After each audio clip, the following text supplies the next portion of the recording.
King Henry VIII. It is a strange thing to watch a man devour his own kingdom, not with armies or with fire, but with a fork. In the quiet of the archives, when you read the household accounts of Hampton Court, you are not reading history. You are reading a menu. A menu of such staggering, ruinous excess that it almost beggars belief.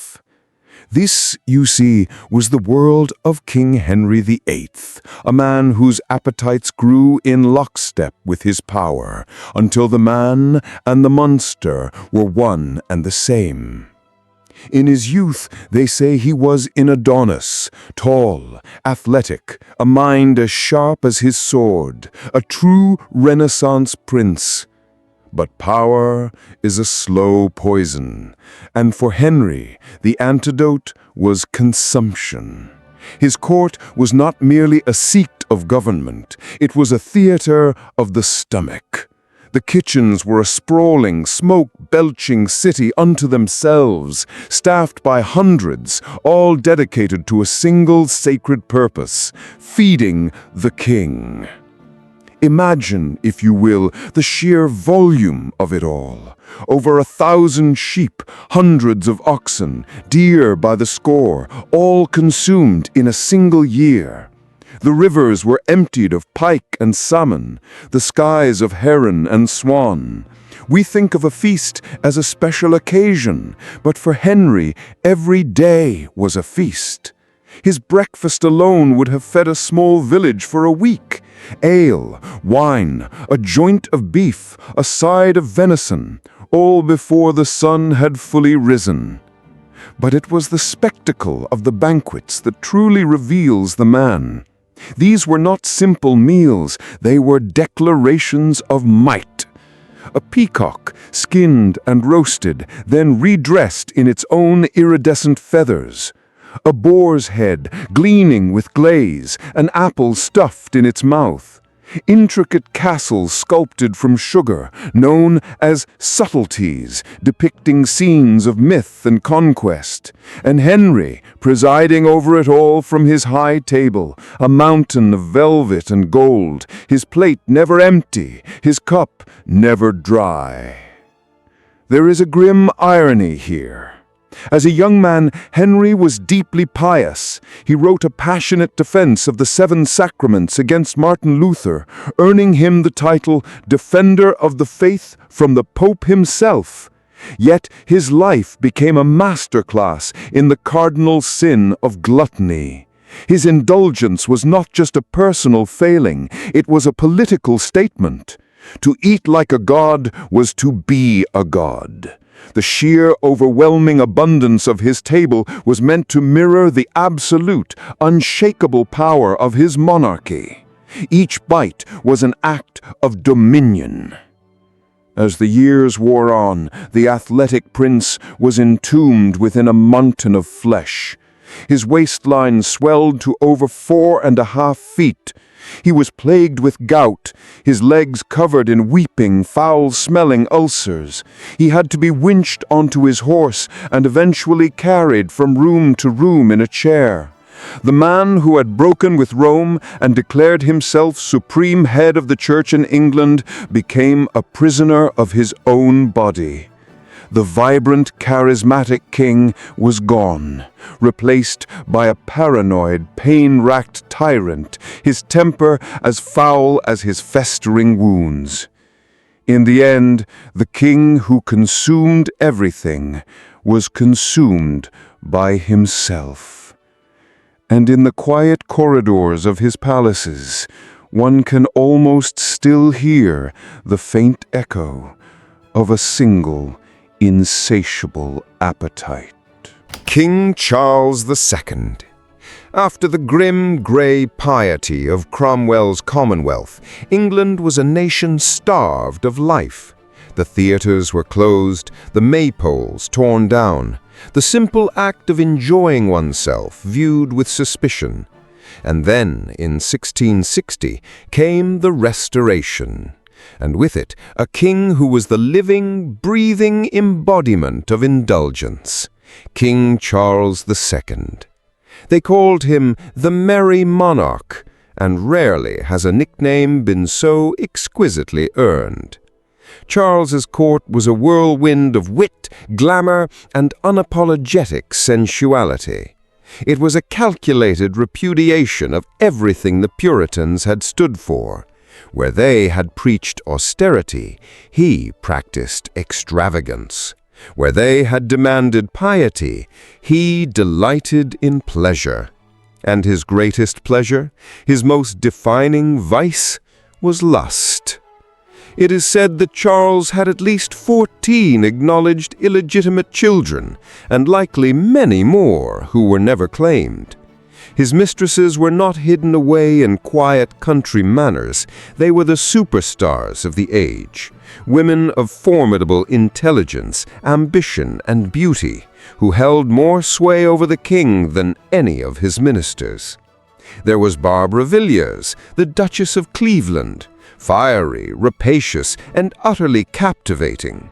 She bore the king 5 children and wielded her influence like a weapon, securing titles, pensions, and power for herself and her family with a breathtaking audacity. Then there was Louise du Keroualle, the Duchess of Portsmouth, a French spy sent to charm the king. She was so successful that she became one of the most powerful women in England, a conduit for French interests and a symbol of Catholic influence that made Parliament deeply uneasy. But perhaps the most beloved was Nell Gwynn. Pretty, witty Nell, as the diarist Samuel Pepys called her. She was an orange seller in a theatre, a creature of the London streets who rose to become a celebrated comic actress and eventually the king's mistress. She was different from the aristocratic sirens who dominated the court. She was bawdy, irreverent, and fiercely loyal. The public adored her for it. She never asked for titles or grand estates, only for the security of her sons. On his deathbed, it is said that Charles's last words to his brother James were, "Let not poor Nelly starve." To understand Charles, you must understand his past.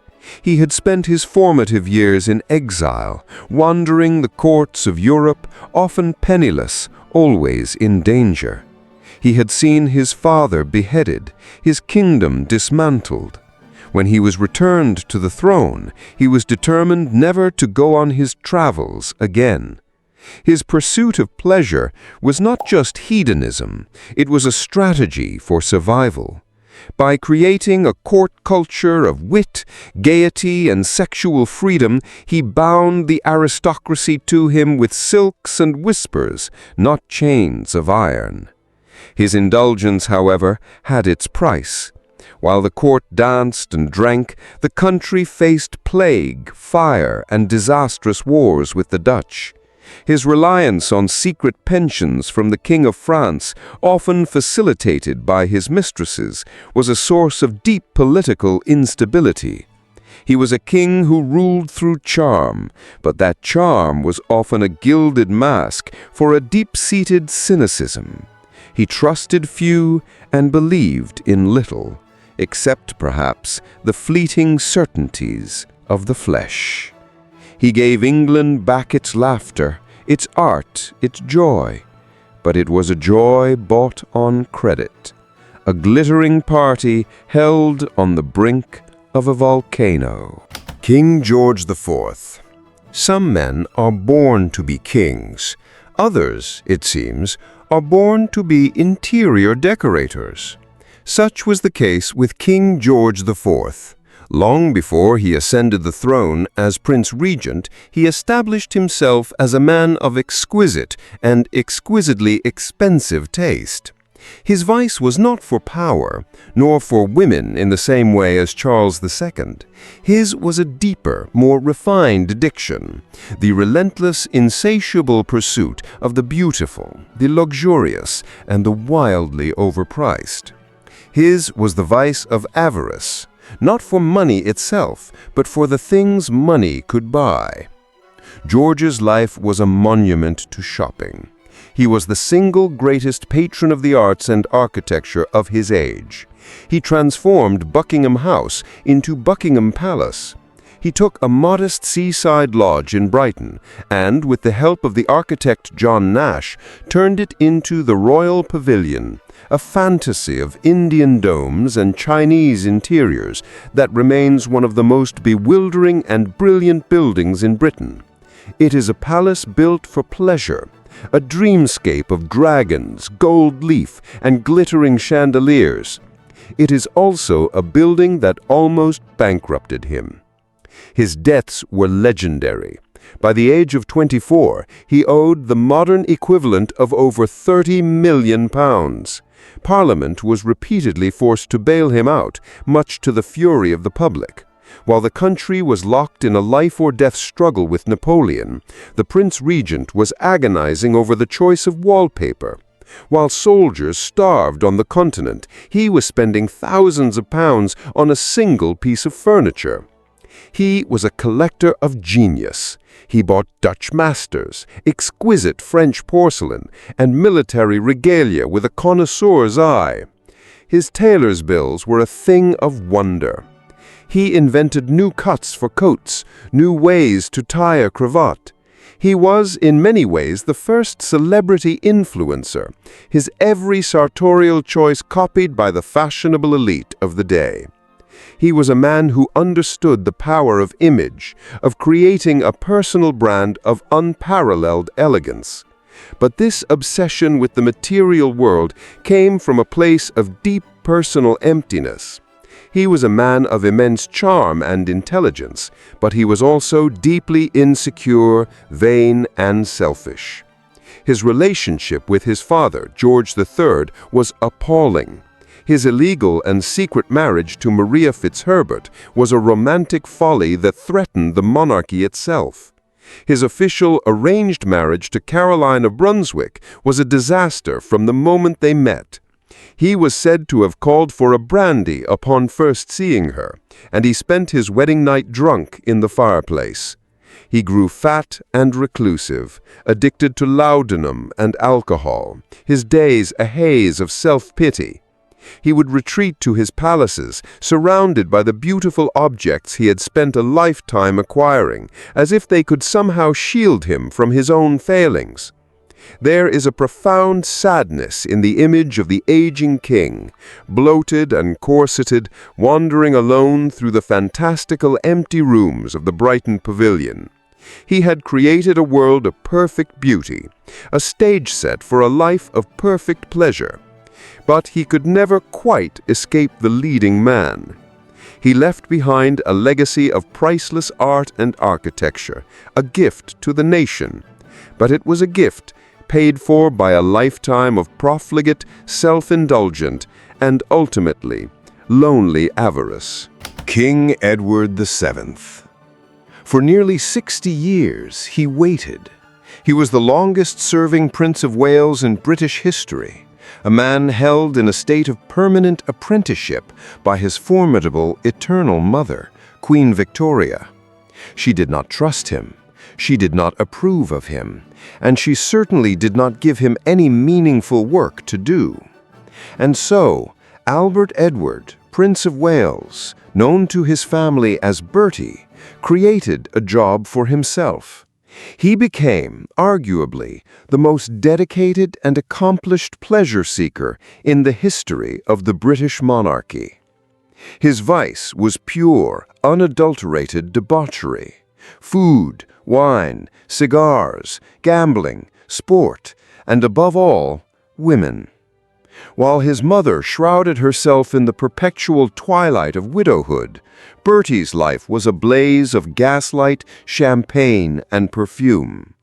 He was the leader of the fast-living aristocratic Marlborough House set, a social circle that scandalized and fascinated the public in equal measure. His appetite for food was second only to Henry VIII. He would consume 5 enormous meals a day, starting with a gargantuan breakfast and ending with a late supper. He was a chain smoker of cigars and cigarettes, a habit which eventually contributed to his death. and his love life was a matter of international renown. He had a string of high-profile mistresses, including the society beauty Lily Langtry and the elegant Daisy Greville, Countess of Warwick. His affairs were not conducted with much discretion. He was named in a scandalous divorce case, forcing him to appear in court, an unprecedented event for an heir to the throne. His escapades were the stuff of legend, particularly in Paris, which he treated as his personal playground. He was a regular at Le Charbonnier, one of the most luxurious and famous brothels in the world. It was here that he was rumored to have kept his siège d'amour, or love chair. This remarkable piece of furniture, designed by a French cabinet maker, was engineered to allow the portly prince to engage with two women at once in a variety of configurations. It was a throne, of sorts, dedicated to a very different kind of service. Yet, to dismiss him as a mere buffoon would be a grave mistake. When he finally became King Edward VII at the age of 59, he proved to be a surprisingly effective monarch. His decades spent socializing with the elite of Europe had given him a deep and subtle understanding of foreign policy. He spoke French and German fluently and was related to nearly every monarch on the continent. He played a crucial role in forging the Entente Cordiale with France in 1904, a diplomatic masterstroke that shifted the balance of power in Europe and helped to end centuries of Anglo-French hostility. His charm, his bonhomie, his genuine love for Paris succeeded where years of stuffy diplomacy had failed. The French press dubbed him Edward the Peacemaker. Herein lies the paradox of Bertie. Was his life of indulgence a tragic waste of potential, a rebellion against his suffocating mother? Or was it in its own strange way the perfect training for the role he was finally allowed to play? He understood people, their vanities, their desires, their weaknesses, because he had spent a lifetime studying them in the most intimate of settings. His reign was short, the brief, sunlit Edwardian summer before the darkness of the Great War. But it was a period of peace and prosperity, presided over by a man who had mastered the art of pleasure, and in doing so, had perhaps accidentally mastered the art of kingship as well. Richard II. There is a particular kind of indulgence that is more subtle than gluttony, more refined than lust. It is the indulgence of the self, the quiet, profound, and deeply held conviction that one is not merely a person, but a living work of art. This was the world of King Richard II, a man so enamored with the concept of majesty that he forgot the realities of power. His vice was pride, a pride so absolute it became a political poison.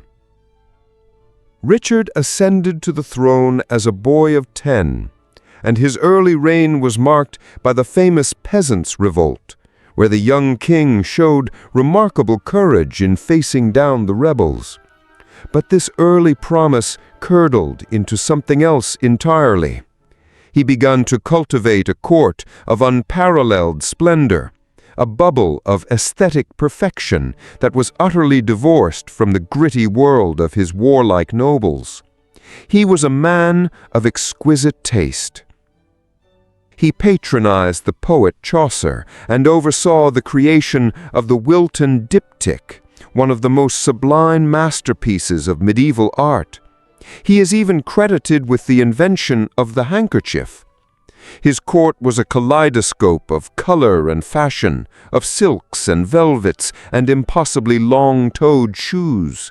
Richard himself was always the centerpiece, dressed in cloth of gold, his fingers heavy with rings. But this was not merely a love of finery. It was a theological statement. Richard was one of the first English kings to fully embrace the theory of the divine right of kings. He believed he was chosen by God and that his every action was sanctified. He demanded to be addressed as Your Majesty, a title of almost divine reverence. He would sit on his throne in Westminster Hall for hours in complete silence, and if any courtier's gaze met his, that man was expected to fall to his knees. This cult of personality was ruinously expensive. It was also deeply alienating. The great barons of England, men who had fought in the wars in France, looked at this perfumed, art-obsessed king and saw not a divine ruler, but a decadent tyrant. They saw a man who preferred the company of fawning favorites to that of seasoned warriors. They saw the vast sums of money being spent on jewels and art, while the kingdom's business was neglected. His pride could not tolerate dissent. He took a terrible revenge on a group of nobles who had tried to curb his power, executing or exiling them years after their supposed transgressions. It was an act of personal vindictiveness that shattered the bonds of trust between the king and his aristocracy. In the end, it was this pride that destroyed him. When he disinherited his cousin Henry Bolingbroke, he committed an act of supreme arrogance, placing his own will above the ancient laws of inheritance that underpinned the entire feudal system. It was a mistake he would not survive. While Richard was away in Ireland, Bolingbroke returned, not as a supplicant, but as a conqueror. The realm, tired of Richard's extravagant pride, flocked to his banner. Richard was deposed and imprisoned in Pontefract Castle, where he was left to starve. The man who saw himself as a living icon, a second Christ, died alone in the dark, a victim of his own sublime and fatal self-regard. Elizabeth I. To rule in a man's world, a woman must become more than a woman. She must become an idea, a legend. And no monarch in English history understood this better than Elizabeth I. For 45 years, she held a fractious, divided nation together through sheer force of will. And her greatest weapon in this battle for survival was the carefully constructed, jealously guarded, and breathtakingly expensive cult of her own image. Her vice was vanity, but it was a vanity forged into a tool of statecraft. Elizabeth inherited a kingdom that was weak, poor, and religiously torn apart. She was a Protestant queen in a largely Catholic Europe, a woman in a world of kings. Her hold on power was perpetually precarious, so she created an image of power that was unassailable. She became Gloriana, the fairy queen, the virgin queen, an immortal, untouchable symbol of England itself. And this image had a wardrobe to match. Her collection of gowns was legendary, numbering in the thousands. They were architectural marvels of silk, satin, and velvet, embroidered with gold and silver thread, and encrusted with pearls, rubies, and diamonds. Huge ruffs framed her face like a halo. Her gowns were so wide they could barely fit through doorways. This was not just fashion, it was propaganda. Each jewel, each yard of priceless fabric was a declaration of wealth and stability, aimed at unnerving foreign ambassadors and dazzling her own subjects. As she aged, this obsession with her image grew more intense. Having survived smallpox in her late 20s, she was left with scars which she covered with a thick layer of makeup known as Venetian ceruse, a toxic mixture of white lead and vinegar. This paste gave her the pale, mask-like complexion seen in her later portraits, a ghostly white canvas upon which she painted a vision of eternal youth. She wore bright red wigs. Her teeth were said to have blackened from her love of sugar, and she forbade any portrait painter from depicting her realistically. The court became a theater for her vanity. Her handsome young courtiers, like Robert Dudley and the Earl of Essex, were expected to flatter her, to write her poetry, to compete in jousts for her favor, treating her as if she were a young maiden and not an aging monarch. To speak of her age, to mention a successor, was the ultimate taboo. There is a story that in her final years she had all the mirrors in her palaces covered or removed. She could not bear to see the truth that her body was betraying the immortal image she had so carefully crafted. For decades, her vanity had been a source of strength, a way to project an aura of timeless power. But in the end, it became a gilded cage. She had played the part of the Virgin Queen for so long that she was trapped within it. She had sacrificed personal happiness, marriage, and children for the sake of her kingdom, and in return demanded that her kingdom grant her eternal beauty. It was a vanity born of loneliness and necessity, the magnificent, tragic indulgence of a queen who dared not be mortal. James 1 and 6.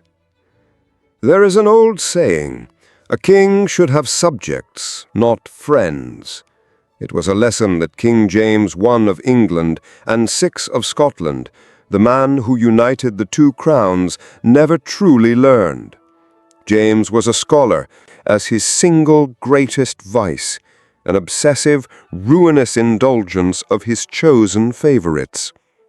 James's court was not like the formal, almost religious court of his predecessor, Elizabeth. It was a boisterous, drunken, and deeply cliquey affair, and at its very center were the young, handsome men who caught the king's eye. First, there was the charming Scot, Robert Carr, whom James elevated from obscurity to become the Earl of Somerset.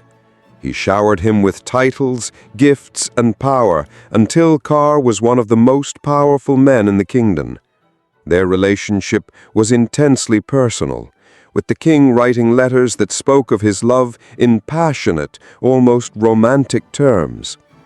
This favoritism ended in a spectacular scandal involving adultery, poison, and murder at court, which left the king's reputation badly damaged. But James did not learn his lesson. He simply replaced one favorite with another, even more magnificent model. Enter George Villiers, a man of breathtaking beauty and little political experience. James was utterly smitten. He called Villiers Steenie, and their letters to one another are filled with an astonishing degree of physical and emotional intimacy, with James often signing off as "your dear dad and husband." The king's indulgence of Villiers knew no bounds. In a few short years he was elevated from a minor gentleman to the Duke of Buckingham, the highest rank in the nobility outside the royal family. He was given control of vast swathes of government policy, particularly foreign policy, which he conducted with the disastrous self-confidence of an amateur. He was showered with so much wealth and so many titles that he became resented throughout the kingdom. This was not just a personal failing, it was a political catastrophe. Experienced statesmen were ignored in favor of the handsome young duke. Parliament grew furious at the incompetence and corruption that Buckingham's monopoly on power encouraged. The king's indulgence of this one man poisoned his relationship with his people and his parliament, storing up a reservoir of resentment and distrust that his son, Charles I, would later inherit with fatal consequences. James's vice was a strange and complex one. It was a desperate search for the love and loyalty he felt he deserved as a king, but which he sought in the flattering adoration of a chosen few, rather than in the dutiful respect of his kingdom. He indulged his favorites not just with money and power, but with his very soul, giving them a piece of himself that should have belonged to the state. It was a folly born of a lonely heart, an indulgence of affection that cost his kingdom and his dynasty dearly. Edward VIII. All the vices we have explored so far, the gluttony, the lust, the pride, were indulged while their perpetrators clung grimly to the throne. But what of a king whose ultimate indulgence was to give that very throne away? In the long, dramatic history of the English monarchy, there is no story quite like that of King Edward VIII, a man who, for the sake of his own heart, committed the ultimate act of royal selfishness.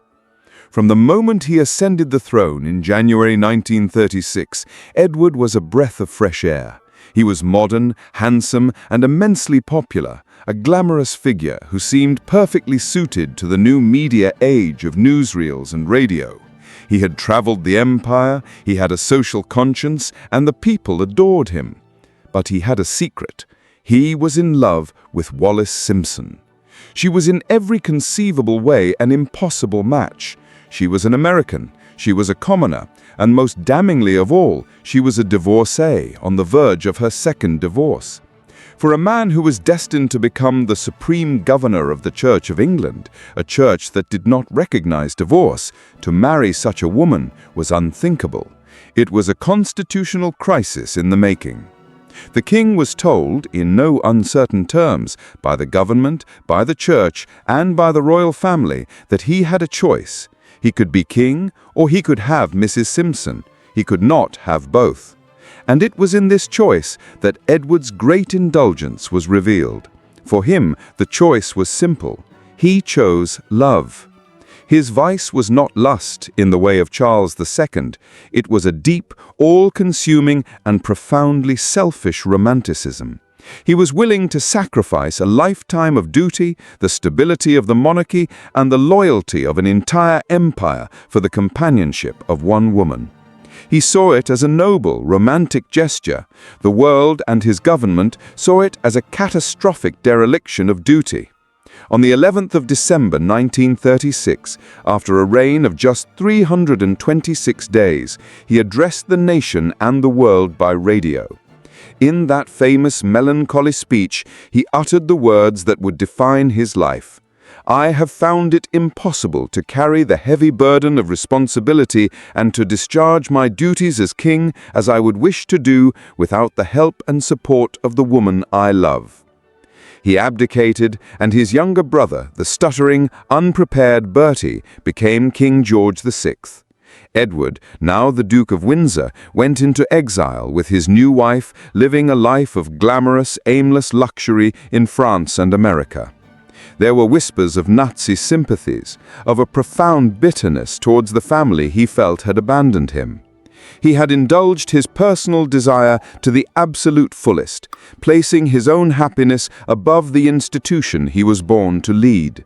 It was the ultimate privilege, exercised in the most dramatic way possible. He was the king who had everything, and whose greatest, most lasting indulgence was to give it all away.